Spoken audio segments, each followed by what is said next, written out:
Voilà, on va rester dans le domaine de la BD, mais cette fois-ci numérique, avec vous Yannick. Vous êtes le développeur de l'application La Prochaine Nuit sans Lune. Alors, c'est une BD inventée pour nos smartphones et tablettes. D'où est venue l'idée ?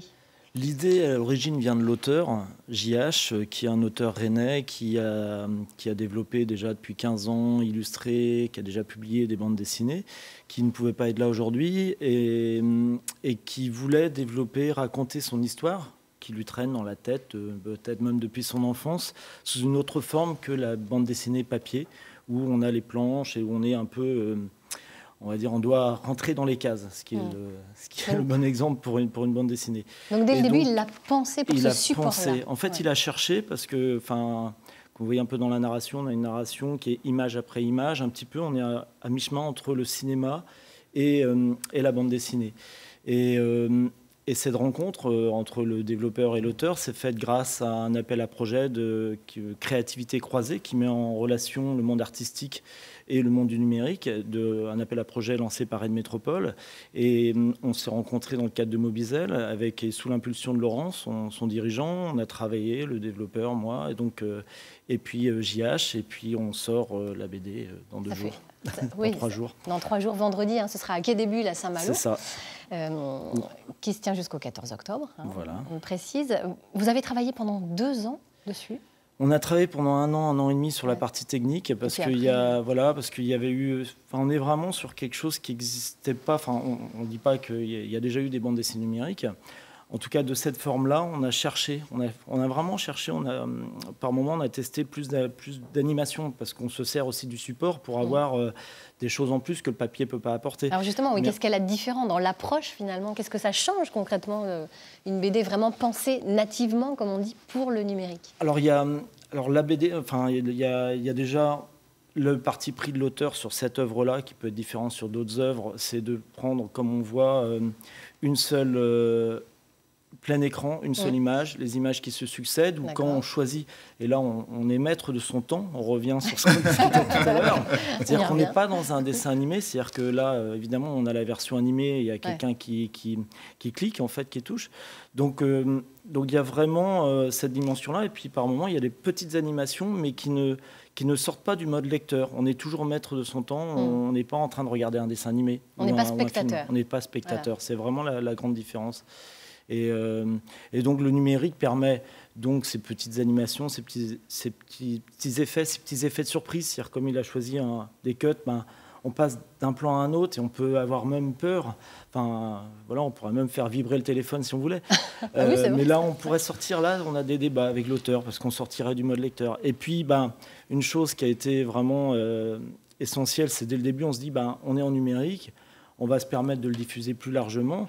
Et donc, on met l'image, mais au-dessus, le texte, les bulles, on va se dire que les bulles, on va les mettre à côté. On va les mettre les bulles en français, on va mettre les bulles en anglais, on va mettre les bulles en chinois et en breton, forcément. Donc 4 langues pour cette BD. 4 langues au lancement.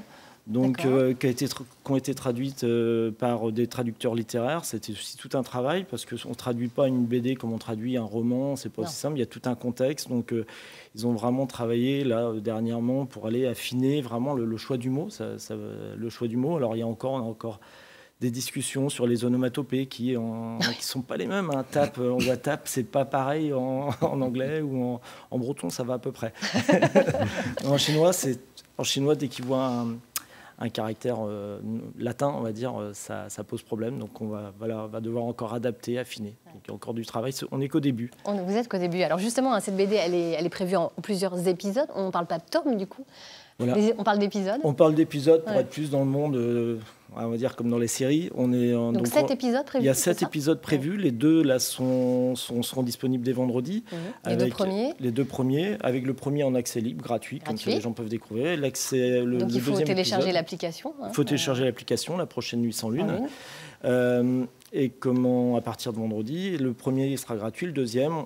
On demande une participation d'€1, de l'ordre d'€1. Donc c'est symbolique. BD, c'est symbolique, mais ça permet de rétribuer aussi, les auteurs, l'auteur, le traducteur, et puis l'équipe technique, tout ça. Donc ça, c'est la première étape, c'est finir ces sets et financer, on parle de financement participatif parce qu'on y pense, pour financer ces 5 autres épisodes qui sont démarrés. L'histoire est écrite, tout est ficelé. Moi, je ne la connais pas à la fin de l'histoire. Il faudrait demander à JH, vous pourrez le rencontrer à Quai des Bulles. Je ne suis pas sûr qu'il vous le dira. Mais je ne sais pas ce qui lui arrive. Voilà, je ne sais pas ce qui arrive à Ernest. Bref. Et financer donc ces 5 épisodes, la réalisation, enfin tout ça. Et puis en fait, ce qu'on voit après les premiers échanges qu'on a eus avec quelques auteurs, c'est que ce format-là, on sort des cases et peut intéresser beaucoup d'autres auteurs. Donc en fait, on réfléchit à pourquoi pas créer une maison d'édition.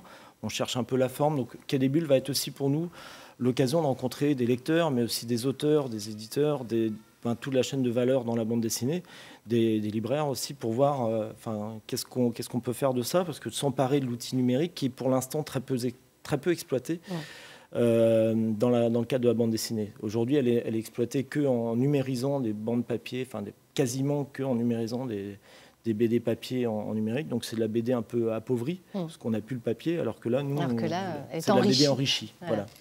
Merci beaucoup, Yannick, d'être venu nous présenter ce projet qui sera donc effectif d'ici vendredi, la prochaine nuit sans lune. L'application sera disponible donc dès Quai des Bulles. Dès Quai des Bulles, et on sera présent au stand A29 à Quai des Bulles. Si vous voulez rencontrer, c'est précis. Si vous voulez rencontrer JH, l'auteur, et puis moi-même, avec grand plaisir.